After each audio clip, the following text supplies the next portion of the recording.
So imagine for a second tearing a major bicep or like a hamstring, just completely off the bone, Oh, ouch. Yeah, that sounds awful. right? You go to the doctor in absolute agony, and they just, I don't know, pat you on the arm, tell you, well, it's just a natural part of getting older. Yeah, go home, do some light stretching. Exactly. It sounds completely absurd, right? Like completely negligent. But for up to 35% of first-time mothers, a massive muscle is doing exactly that, ripping completely off the pelvic bone during childbirth. And the real kicker is they're almost never told it even happened. No, they're left entirely in the dark. I mean, for decades, women have reported the aftermath of this trauma specifically, this really profound sensation of looseness, a loss of tone. And a medical response has typically just been to dismiss it. Yeah, which is exactly why we are jumping straight into some incredibly murky, honestly kind of taboo diagnostic waters today. We are doing a deep dive into a stack of really eye-opening sources to answer one, incredibly important question for you listening. Can levator avulsion actually cause vaginal laxity? Right, because we are looking to uncover the actual mechanical reality behind that feeling of looseness and ultimately pelvic organ prolapse. Yeah, and our sources today are dense, but they are so fascinating. We've got meta-analyses from the Journal of Biomedicine and Translational Research. We're looking at clinical guidelines from NICE. We have physical therapy literature from places like CMT Medical, too. Yes, and perhaps most strikingly, we have direct patient evidence that was submitted to a UK parliamentary inquiry on birth trauma. Yeah, and all of those seemingly disparate sources, they really converge on one specific, highly overlooked structural failure. It is an injury called levator ani avulsion, or LALA. Right. Yeah. But to understand why this happens to you, we really need to, map out the anatomy of the levator ani itself. Okay, yeah, let's set the stage for the listener here. When we talk about the levator ani, what are we actually looking at? So the medical literature frequently describes it as the abdominal envelope. The abdominal envelope. Okay. Right. Picture this massive, really heavy-duty muscular plate that forms a V-shaped sling at the very bottom of your pelvis. Got it. Its primary job is basically to act as the floorboards of your core. I mean, it has to keep the central opening, the levator hiatus, which is where the urethra, the vagina, and the rectum are. It has to keep that firmly and permanently narrow. Because, since it acts as those floorboards, it has to constantly secure all those abdominal organs against the downward force of gravity. Exactly. Every single time you cough or, sneeze or pick up a heavy box, your intra-abdominal pressure spikes. Right. And that muscle has to instantly fire and clamp the hiatus shut so, well, nothing falls through. Yeah, maintaining that really high resting tone is absolutely essential for keeping things inside. But childbirth introduces the ultimate opposing force, right? Getting something very large out. Exactly. It's this classic conflict of human evolution. We walk upright, so we require this tight, highly tensioned pelvic floor. But we also give birth to babies with, frankly, exceptionally large heads. Yeah. So during the crowning phase of delivery, that levator hiatus is forced to stretch to a degree that honestly just defies basic muscle physiology. Okay, wait. I have to challenge this premise for a second. Yeah. Because we are talking about childbirth, right? A process the human body is supposedly designed for. Sure. The uterus expands massively to accommodate a 9-pound baby, Right. and then it eventually just shrinks back down. So why is this one specific muscle at the bottom of the pelvis so prone to, catastrophic tearing instead of just stretching like everything else in that area? That is a great question. You are touching on a really crucial anatomical distinction there. You're comparing smooth muscle to skeletal muscle. Oh. Right? The uterus is made of smooth muscle. It's biologically designed to expand and remodel itself over 9 entire months. But the levator ani is skeletal muscle, just like your bicep or your quad. Like the hamstring analogy earlier. Exactly. And skeletal muscle has hard biological limits. It simply cannot stretch more than 150% of its initial length. Wow. Yeah, mathematically, that translates to a stretch ratio of about 3.2 to 1. Okay. If a skeletal muscle is forced past that 3.2 stretch ratio, it doesn't just gracefully expand, it suffers permanent macroscopic trauma. And the imaging data on how often that threshold is breached is just staggering.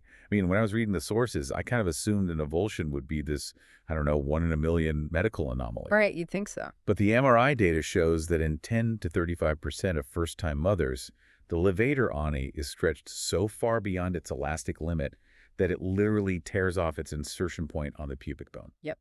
A complete violent disconnection. And that disconnection is the clinical definition of a levator on avulsion, right? That's right. The muscle is completely severed from its anchor. You know, the best analogy I could think of while reading this was imagine a heavy-duty metal bracket holding up a loaded wooden shelf on your living room wall. Oh, I like that. Right. LAA isn't just the wood of the shelf bending a little bit under the weight of the books.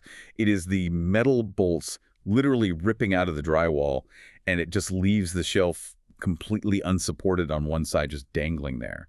The bracket analogy captures that structural failure perfectly. But, the obvious question then becomes, if a major bracket is ripping out of the drywall in the delivery room, why aren't doctors seeing it and fixing it immediately? Right, that's what I was wondering. Well, the medical literature actually refers to LAA as an occult or hidden injury. But how does a muscle tearing off a bone remain hidden during a medical procedure where everyone is looking right there? It's because of the skin. The vaginal skin and the mucosal tissues overlying that levator muscle are incredibly elastic. I mean, they possess a completely different stretch tolerance than the skeletal muscle underneath. Oh, so they stretch differently. Exactly. The muscle reaches its absolute breaking point and violently detaches from the pubic bone, but the skin on top simply stretches and remains perfectly intact. That is wild. So to a clinician looking from the outside, there's literally no visible tear. There's no bleeding from that specific detachment. Okay, the sources mentioned an American obstetrician, Gainey, I think his name was? Yes, Golo. Right, who figured this out by manual palpation way back in 1943. He documented a 20% occurrence of this muscle detachment just by feeling for it. Just with his fingers. But because the skin was intact and the doctors couldn't easily see it with their eyes, the broader medical community essentially ignored his findings for like 60 years. Yeah, it's tragic, honestly. It really wasn't until MRI and 3D ultrasound technology became widely used in the early 2000s that imaging finally proved he was right all along. Right. Relying solely on surface-level visual inspection created this massive, decades-long blind spot in maternal care. Basically, we ignored the foundation because the wallpaper looked fine. That is a perfect way to put it. Yeah. Which brings us directly to the core mission of this deep dive. Because if this muscle bracket is permanently detached from the bone, but the skin is hiding it, how does a woman actually feel that injury? Right. We really need to answer the question, does LAA actually cause vaginal laxity? And the answer there lies in a biomechanical phenomenon called hiatal ballooning. Hiatal ballooning. Okay, what is that? Well, when the puborectalis portion of the levator ani detaches from the bone, it loses its tension. Like a snapped rubber band. Exactly. It completely loses its ability to clamp that V-shaped opening shut. And without that tension, the levator hiatus permanently widens. The imaging data shows that in women with an avulsion, the area of that opening increases by an average of 6 square centimeters. Wait, 6 square centimeters in an area that relies on tight closure. That is massive. It is massive. And physical therapists measure this clinically, right? Using something called the POPQ system. Yes, the pelvic organ prolapse quantification system. Right. They measure the genital hiatus, so the distance from the urethral opening to the posterior vaginal opening, and they add it to the perineal body. And if those two numbers add up to more than 7 centimeters, it strongly indicates this hiatal ballooning. And that number is a major red flag, especially if that measurement increases by, say, 2 to 3 centimeters when a patient bears down or strains. It points heavily toward a potential avulsion. 7 centimeters? I mean, giving that a real-world visual for you listening, that is roughly the width of a baseball. Wow, yeah. Imagine an anatomical opening that is biomechanically designed to be clamped firmly shut, just essentially permanently resting at the width of a baseball. Yeah, and that physical ballooning is the direct mechanical engine driving vaginal laxity. I mean, the Journal of Biomedicine Review makes it unequivocally clear that vaginal laxity is a physical reality with a prevalence of 24% among postpartum women. So it is absolutely not an illusion. Not at all. The evidence submitted to the UK Parliamentary Inquiry on Birth Trauma brings this to life in just a heartbreaking way, really. Yeah. There's this recurring theme in the sources of women going to their doctors describing this profound sensation of looseness, a literal loss of physical friction and feeling like their internal organs are just heavy. And the response they get is essentially a pat on the head.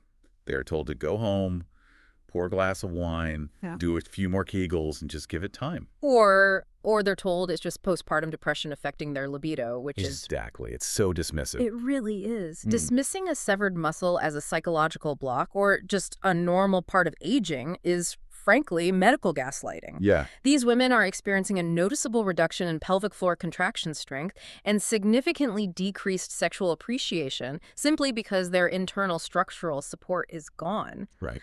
The research explicitly states that laxity must be treated as a true physical symptom of prolapse, not an aesthetic or psychogenic complaint. It is the subjective experience of an objective biomechanical failure. It is so incredibly validating to see the science actually back that up. I mean, for anyone listening, it is not in your head. Your bracket is literally broken. Exactly. But the hiatal ballooning and the laxity you feel in your 30s, the sources show they're really just the beginning of the story, right? Unfortunately, yes. They act as the gateway to a much larger chronic disease burden over the following decades. Yeah, because that ballooning exposes the rest of your pelvic support system to forces it was just never designed to handle. And this brings us to the epidemiological data, which reveals the true cost of this injury. Okay, let's hear the numbers. Having a levator and avulsion increases a woman's odds of developing pelvic organ prolapse, or POP, by an odds ratio of 3.84. Okay, just to ground that number for a second, because we hear statistics thrown around all the time. An almost four-fold increase is astronomical in this context. It really is. Usually we worry about risk factors that bump your chances of a disease by like 20 or 30%. A nearly 400% increase means this injury isn't just a minor contributing factor, right? It is the main driver of the condition. Completely. It completely dwarfs other commonly cited risk factors for prolapse, like being obese or having a chronic cough. Okay, so to understand the physics behind why that risk skyrockets so dramatically, we need to look at a really brilliant framework mentioned in the sources, the PEACH concept. Ugh. Yes, PEACH, which stands for pelvic elevator changes. Yeah. And the core principle of this concept is that muscle failure always precedes fascial failure. Right. Let's translate that into an engineering analogy for a second. Oh, I love a good analogy. Go for it. Think of your pelvic floor like a suspension bridge. The levator antemuscle is the thick, heavy steel cables holding the entire structure up in the air. Okay. The fascia, the ligaments, the connective tissue, that is the concrete roadway of the bridge. Now, if the steel cables snap, which is our avulsion, all of that immense dynamic tension and weight instantly transfers directly onto the concrete roadway. And concrete is not designed to hold dynamic tension. Exactly. The connective tissues in your pelvis, like the pubocervical fascia, the uterosacral ligaments, they're designed to be a secondary support system, a backstop. Right. They cannot withstand chronic, unbuffered intra-abdominal pressure. Every single time you laugh, cough, or lift a grocery bag, that unbuffered pressure just hammers the connective tissue. Yeah, and over years and decades of absorbing that impact, the fascia inevitably fatigues, stretches, and eventually cracks. Wow. And that structural failure is what presents clinically as the bladder, bowel, or uterus physically prolapsing into the vaginal space. So the laxity you feel when your baby is like a year old is essentially the warning siren for the prolapse you might experience 20 years later. That's exactly what it is. You know, the sources also highlight this fascinating staircase of risk when looking at MRI grading of these muscle defects. It's not just a simple pass-fail system, is it? No, it's not. Radiologists actually score the levator defect from 0 to 3 on an MRI. Okay, so what does a 0 mean? A score of 0 means the muscle is completely intact, normal. Okay. A score of 1 indicates a minor partial tear. If you have a score of 1, your risk of prolapse goes up slightly, by about 1.5 times. Which makes sense. The body can handle a little bit of microtrauma from childbirth. Like your bridge analogy, the bridge can lose a tiny wire from the cable and still hold the weight. Right, exactly. But the graph reveals a massive threshold jump at score 3. Score 3. Yeah, which represents a major complete avulsion, especially a bilateral avulsion where both sides detach. Oh, both sides? Yeah. And the risk doesn't just gradually tick up there, it rockets past that 3.5-fold increase. This really proves a distinct threshold effect. The pelvic floor can tolerate minor damage and recruit other tissues to compensate, but once the muscle completely detaches from the bone, all compensatory mechanisms entirely fail. The bridge cables are fully snapped. Fully snaps. So if the connective tissue is doomed to eventually fail without the muscle supporting it, I mean, the most logical question for anyone listening is, can we just repair the muscle? Like, can we let it rest and heal? The longitudinal data, which actually tracked women for up to 23 years postpartum, delivers a very difficult truth here. Levator avulsion does not heal. Wait, like ever? Are you serious? I am. Skeletal muscle requires tension to survive. It is a fundamental biological rule. When that muscle belly tears and retracts back toward the pelvic sidewall, completely cut off from its anchor on the pubic bone, it loses all of its mechanical tension. Okay. And without that tension pulling on the fibers, the tissue undergoes a cellular process called fatty degeneration. Fatty degeneration. Yes, the muscle tissue literally atrophies and is replaced by non-contractile fat. It basically turns into fat. So wait, even if a surgeon opens you up 10 to 15 years later during a prolapse surgery and tries to, fix the bracket, there is physically no muscle left to reattach. Precisely. They would just be pulling on fatty tissue that can't contract or hold weight anymore. That is mind-blowing, and that biological permanence really explains why pelvic organ prolapse is so notoriously progressive, doesn't it? Yes, absolutely. As women reach menopause, the natural drop in estrogen weakens the connective tissue and collagen even further. If your levator muscle is intact, it can step up and compensate for that hormonal weakening of the fascia. But if your avulsion has turned to fat, that compensation is mathematically impossible. Which perfectly explains the massive wave of late-onset prolapse we see in menopausal women. It is literally a time bomb that was planted decades earlier in the delivery room, and it's finally detonating when the estrogen drops. That's exactly it. So if it doesn't heal, and it turns to fat, why are we telling you this? Like, why do a deep dive on something seemingly unfixable? Because knowledge gives you the power to apply personalized prevention and management. I mean, first, you need to know how to advocate for proper detection. LALA can absolutely be diagnosed. Right. The sources were clear on that. Clinically, an experienced pelvic floor physical therapist or a doctor can actually palpate the area. They physically feel for what is called the levator urethra gap, or LUG. LUG. So they basically press a finger against the pubic bone while you perform a contraction, and if they feel a missing chunk of muscle bulk on one side, that is your giant red flag. Exactly. And definitively, the gold standard for diagnosis is a 3D or 4D transperineal ultrasound. Good to know. The second reason you need this information is to understand the risk factors. The data strongly correlates LAA with being an older first-time mother, having a baby with a very large head circumference, experiencing a prolonged pushing phase, and crucially, the use of forceps during delivery. Okay, the forceps data absolutely blew my mind. The risk goes from a baseline of maybe 15% just skyrocketing up to 65%. It's a huge jump. And the sources noted a massive mechanical difference between the instruments used. They state that if an instrumental delivery is absolutely necessary, vacuum extraction is much, much safer for the maternal pelvic floor than rotational forceps. Yeah, and to understand why, you just have to look at the geometry of the tools. Right. Forceps are these thick metal blades that sit on the sides of the baby's head. By sliding those blades on either side, you are physically adding lateral widths to the diameter of what has to pass through that hiatus. So you are scritching the muscle by an extra inch or two just with the metal itself. Exactly. And that pushes the stretch ratio way past that 150% limit we talked about. A vacuum extractor, on the other hand, attaches to the top of the baby's scalp. It applies traction, sure, but it adds zero lateral width to the diameter. That mechanical difference is exactly why forceps use is the single greatest risk factor for tearing the muscle off the bone. This is such vital information for your family planning. Sure. Let's say you had a traumatic first birth and you're experiencing that undeniable vaginal laxity. If you demand a 3D ultrasound and discover you have a unilateral avulsion on one side, well, that entirely changes the risk calculus for your next pregnancy. Completely. A subsequent vaginal delivery with an already broken bracket is going to exacerbate the hiatal ballooning immensely. You risk tearing the other side and suffering a bilateral avulsion. Which is the worst case scenario. Right. But armed with this diagnostic knowledge, a woman and her medical team can actually employ personalized preventative strategies. That might mean electing for a cesarean section for all future pregnancies, just to protect whatever muscle function you still have left. Yeah, and it also means getting highly targeted physical therapy, not just being told to do generic Kegels at home. Right, because if the puborectalis muscle is detached and has already undergone fatty degeneration, doing 10,000 Kegels will not reattach it. Nope. But a specialized pelvic floor physical therapist can help you train your accessory muscles to compensate for the missing bracket. They can teach you vital lifestyle modifications, like, how to properly manage your intra-abdominal pressure. So you aren't constantly hammering your weakened connective tissue every time you go to the gym or pick up your toddler. Exactly. It shifts the entire clinical focus. Instead of blindly managing the severe symptoms of prolapse when you are 60, you are understanding and mitigating the root mechanical cause when you are 30. Okay, so let's try to bring all of this together. Vaginal laxity, that profound feeling of looseness, that loss of friction and sensation, and the pelvic organ prolapse that so often follows decades later.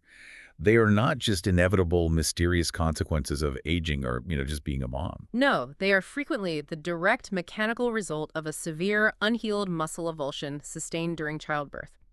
An injury that creates this permanent anatomical portal that essentially strips away your pelvic support from the inside out. It is a profound structural injury, and it deserves to be treated with the exact same medical seriousness, urgency, and imaging as a torn ACL or a detached retina. I couldn't agree more. Validating the physical reality of vaginal laxity through imaging and biomechanics is just the mandatory first step toward fundamentally better maternal care. Absolutely.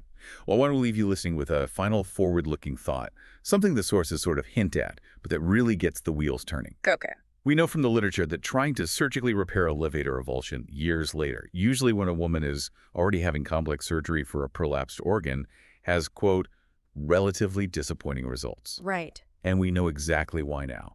Fatty degeneration. The muscle has been retracted for so long that it has literally turned to non-contractile fat. It is simply too late to save the bridge. Yeah, the biological window for a clean, effective repair has long since closed by the time the prolapse actually occurs. But what if it didn't have to be that way?